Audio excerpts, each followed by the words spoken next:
Hi, my name is Shannon Clauson, and I am a marriage and family therapist in Linden, Utah. I work with clients who are struggling with anxiety and depression. And some of my clients include youth who are preparing to serve missions for the Church of Jesus Christ of Latter-day Saints or are returning home early from a mission. Today, this presentation is going to focus on emotional preparedness for missionaries who are preparing to go out in the field and missionaries who are transitioning home.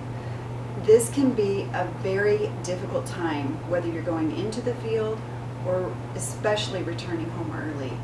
I have experienced this firsthand. I'm the mom of 2 early return missionaries, and I know it can be a very difficult time for these missionaries to transition home. And having the right tools can make it a successful transition. Anxiety and depression are rampant in our society, and especially among our youth. Most of our youth haven't quite acquired the tools to properly navigate painful emotion. And as a result, they often turn to self-destructive coping mechanisms or even out of balance coping mechanisms, such as binging on Netflix or binging on social media. And my goal today in this presentation is to help provide some basic tools to help navigate these different emotional times. And I want to start by giving a brief overview of how our thoughts and our emotions affect our behavior. And then I'm going to go through the depression and anxiety cycle and help you get a better understanding of that. So first, let's take a look over here at this first diagram. This triangle right here is the cognition triangle or the thought triangle. And you'll notice it has point A is an activating event, B is beliefs or thoughts about the event, and point C is a consequence, which is the emotion. And here's the formula right here. A, something happens, plus B, we have a belief or a thought about the event that happened, equals C. We experience a consequence or an emotion. Equals D, we do something. So first we have the thought, and the thought causes us to feel an emotion. And then that emotion motivates a behavior. It motivates us to do something. So with A, we have no control over that. We don't know what's going to happen any given minute of the day. With C, we don't have any control over what emotion bubbles up inside our body. We can control how we respond to that emotion, but we can't control what emotion our body is going to produce. But what we can control are the thoughts that we have. And that is one of the tools we're going to be talking about. Let's move over here to the second diagram right here.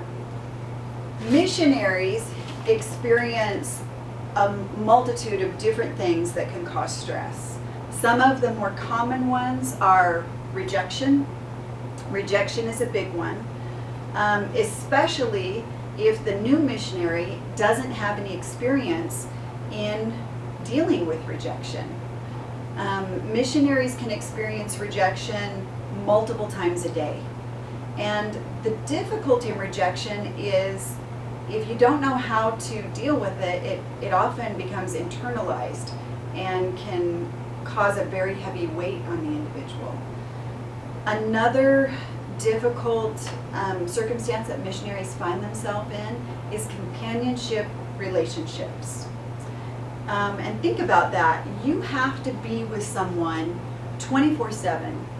And maybe this person isn't somebody that you like. It's not somebody that you would choose to be with in a normal setting. Maybe you don't like the way they look or their hygiene habits. You don't like the noises that they make when they eat. You might not like the way they manage their day. Maybe they're lazy and they sleep in, or maybe they're they're extremely driven and domineering. Any variety of those things can cause difficulty in a companionship relationship. I want to give you one specific example of a missionary that went out into the field and got assigned to his new area, met his trainer, his missionary companion trainer, and tried to communicate with him and get to know him a little bit. And his companion wasn't having it. He didn't want to engage in any banter about where he was from or his family or hobbies that he enjoyed before his mission. And the new missionary felt very cut off. He felt very lonely. He didn't know how to make connection with his companion. And at that point, he became overwhelmed with loneliness, even to the point of getting shut down, because he was with this companion all the time, but yet he didn't know how to connect with him or communicate with him. And he just went into assuming that my companion doesn't like me. I'm not likable, I'm not wanted, I'm not accepted. And he just spiraled down from there. Notice those thoughts that he had.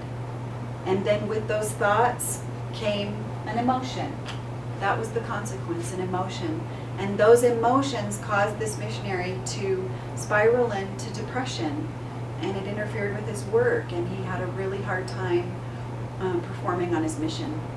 So we'll talk about that. I want to get into that some more. But that's just one example of the stress that a missionary can counter in the field. And we want to help our missionaries be prepared for situations like that. We talk a lot about physical preparation and spiritual preparation, but I think this piece of emotional preparation is very crucial to a missionary's success. So some other potential stressors that missionaries can experience, emotional stressors, are the culture shock, being in a brand new culture, especially if you're on a foreign mission. And of course, language barriers are a big one. Another example of a missionary who went into the field and he was put with his new companion, and his new companion did not speak English. This missionary was in a third world country. He was put in an area where there was no electricity, no plumbing, and all of a sudden he was not with any of the missionaries that were in his district at the MTC, and he knew no one and could not communicate with anyone. And there again, panic set in, stress became overwhelming, and this missionary began to shut down. So important. If he has the tools in those situations, it is possible to navigate through that successfully. So let's look at what happens. We're going to go through this diagram and look at what happens physically in the body when the body experiences one of these stressors, and also what happens in the natural mind. So two different processes that happen when the body is under stress. So let's take that rejection example first off. Let's say that the missionary companions have been out tracting and they come across a house, they knock on the door, and the door's opened, and the person, the homeowner, is upset, they've been disturbed, they're getting mad at the missionaries and telling them to get out of here, and then they slam the door. So, and this might not be the first instance of this happening in the day. Maybe it's the fourth or fifth. Whatever it is, when that door slams, here's what happens for the missionary physically. First, the missionary's brain signals there is threat or danger. That threat or danger signals the body's sympathetic nervous system to kick on. When the sympathetic nervous system kicks in, the body experiences an increase of several different hormones, two of which are adrenaline and cortisol. And the purpose of the adrenaline and cortisol is to provide the body with extra strength and extra energy to eliminate the threat or danger. So we're describing the fight or flight response here. And the body's going to respond in one of four ways to eliminate the threat or danger. Either it's going to go into fight mode. That missionary might get irritated, frustrated. He might even get angry and have to walk it off. He might go into flee mode. He might say to his companion, let's get out of here. And they might rush away. That is an example of physically fleeing. The missionary might also flee emotionally. Emotional fleeing looks like maybe withdrawing a little bit, isolating, shutting down. Another response is to go into freeze mode. In that moment of rejection, especially if the missionary isn't very familiar with rejection, he might be frozen. He might not know what to do.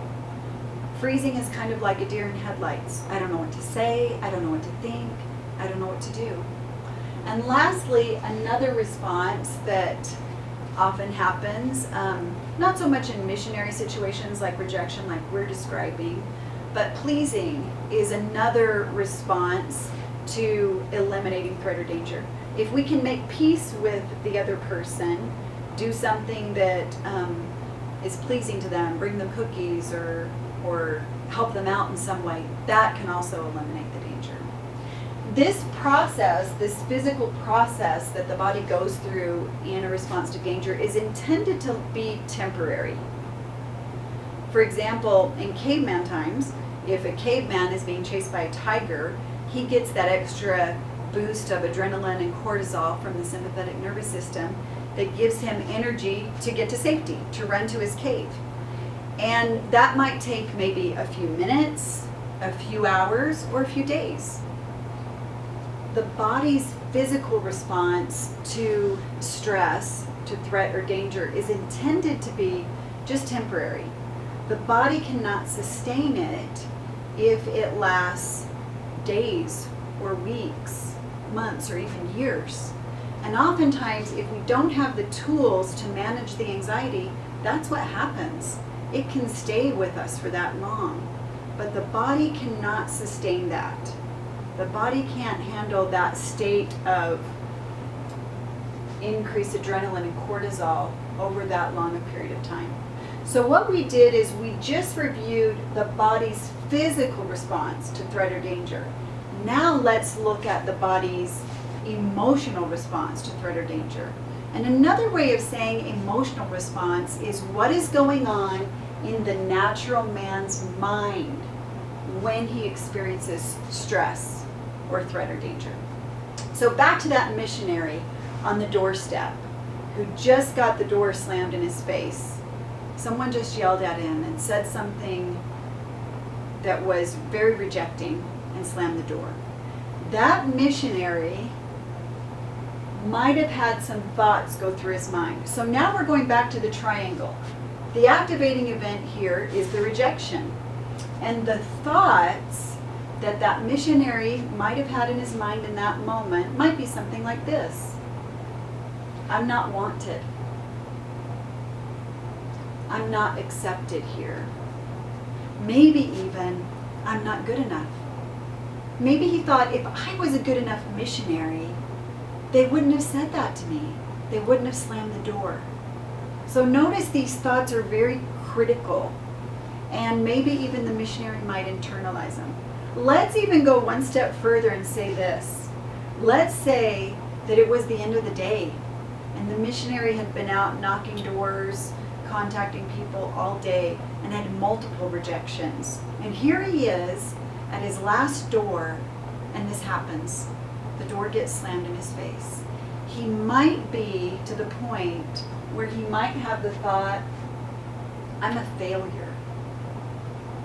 Maybe he thought, I've been so obedient, I've been prayerful today, I've been accessing the direction and promptings of the Spirit, and look where it's gotten me. I'm a failure.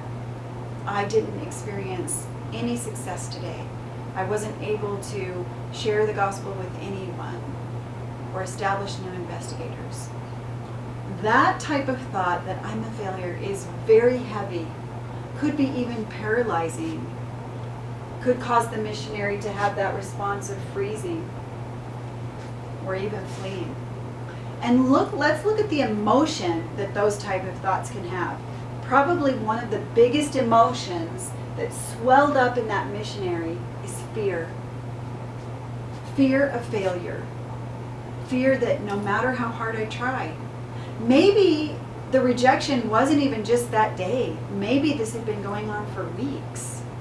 And experiencing rejection for weeks like that can be very paralyzing and very fearful for missionaries. Even the sons of Mosiah experienced something similar when they were teaching the Lamanites. They are such a great example of being in stressful, difficult, fearful situations and being able to shift their emotional response to carry on and be successful. And there is another scripture in Alma that references that the missionaries were depressed. And this does happen. This depression does happen. And so the question is, what are we going to do with it? What are we going to do when these natural mind thoughts come up and create these powerful emotions that swell up within us? Let's take a look now at the anxiety and depression cycle and try and understand how that works. So let's look at anxiety right here. Anxiety is fear or worry about the future. We don't know what's going to happen. It's uncertain. It's unknown. And if we don't know what's happening, that can be very scary. I also like to think of it this way. When we say I have anxiety, anxiety seems so big. The word anxiety, it's big and overwhelming, and we don't know what are all the pieces contained in anxiety. But if we can break it down, if we can identify, okay, I know anxiety is fear or worry. What is a fear that I have? What is a worry that I have? And jot that down. Just grab one piece of the anxiety, maybe two pieces of the anxiety, and journal it, write it down, or verbalize it. Then we have something to work with. Then we know what we're dealing with, and we can start to have power over that thing. Look what happens in an anxiety situation when we move into fear or worry about the future. Look what happens physically. Right here in this part of the brain, our prefrontal cortex, we start to experience less blood flow and less oxygen. And as a result of that, we can't experience any new learning. We cannot see another way of perceiving our situation. And if we hang out in anxiety long enough, remember we said the body can't sustain that. Eventually, we will crash and burn and end up down here in depression. And look at what depression is. Depression is a focus on the past. It's being stuck in the pain of the past. And same physical symptoms are taking place in a depressed state of mind.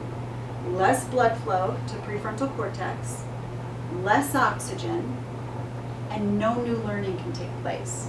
Physically, we are hindered from being able to access our logic and reasoning and being able to function. Also during depression, we are powerless and helpless.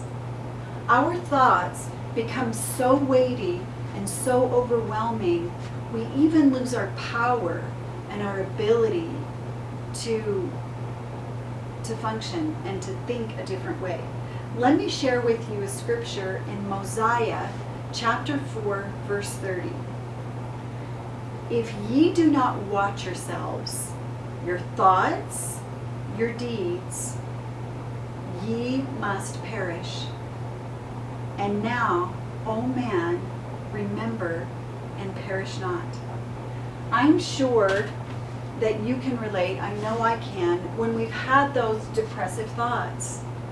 When those thoughts swirl in our mind, sometimes our mind gets on a looping cycle and we start to think about everything that's bad, everything that's going wrong, or for that missionary, all the ways that he's a failure.